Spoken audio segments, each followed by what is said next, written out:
Að bora eftir heitu vatni til rafmagnsframleiðslu langt ferli. Áður en borun hefst eru gerðar rannsóknir á svæðinu með tilliti til jarðhita og umhverfisáhrifa. Markmiðið að hámarka vinnslugetu og lágmarka umhverfisáhrif. Þegar hentugasti staðurinn hefur verið fundinn útbúinn borteigur þar sem borunin fer fram. Í steyptum kjallara á borteignum komið fyrir víðu stálröri og borinn staðsettur yfir kjallaranum. Þegar þessu lokið getur borunin sjálf hafist.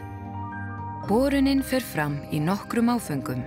Í fyrsta áfanga stór borkróna notuð til að bora niður á 100 metra dýpi.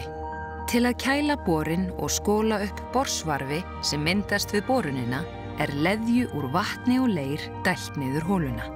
Þegar leðjan þrýstist upp, flytur hún svarfið upp á yfirborðið þar sem það hreinsað út. Leðjan svo notuð áfram í lokaðri hringrás. Þegar komið niður á 100 metra dýpi yfirborðsfóðringu komið fyrir. Stálrör leitt niður og steypu dælt niður það.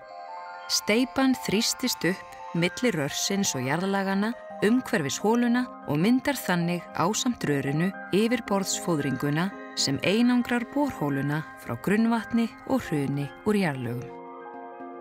Í næsta áfanga borað niður á 300 metra dýpi.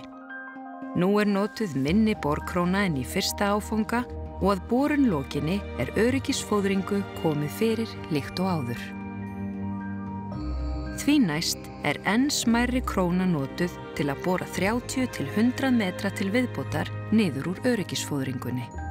Nú fyrst byrjað að sveigja hóluna í þann halla og stefnu sem ákveðið hefur verið að bora.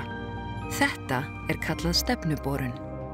Hallinn smám saman aukinn þar til endanlegum halla náð og síðasta steypta fóðringin sett niður. Alls hólan fóðruð niður á 800 til 1000 metra dýpi, en fóðrunin kemur meðal annars í veg fyrir að vinnslan hafi áhrif á grunnvatn á svæðinu og að grunnvatn kæli hóluna. Síðasti áfangi holunar vinnsluhlutinn. Reynt að haga borun þannig að holan skeri þvert á vatnsleiðandi sprungur svo jarðhitavökvinn streymi inn í holuna. Eftir að endanlegu dýpi holunar hefur verið náð sett niður götuð fóðring, leiðari, sem flytur jarðhitavökvann upp og heldur holunni opinni. Vinnsluhluti holunar getur verið allt að 1500 metra langur. Með stefnuborun hægt að bora fleiri holur frá sama borteig með því að sveigja þær í ýmsar áttir.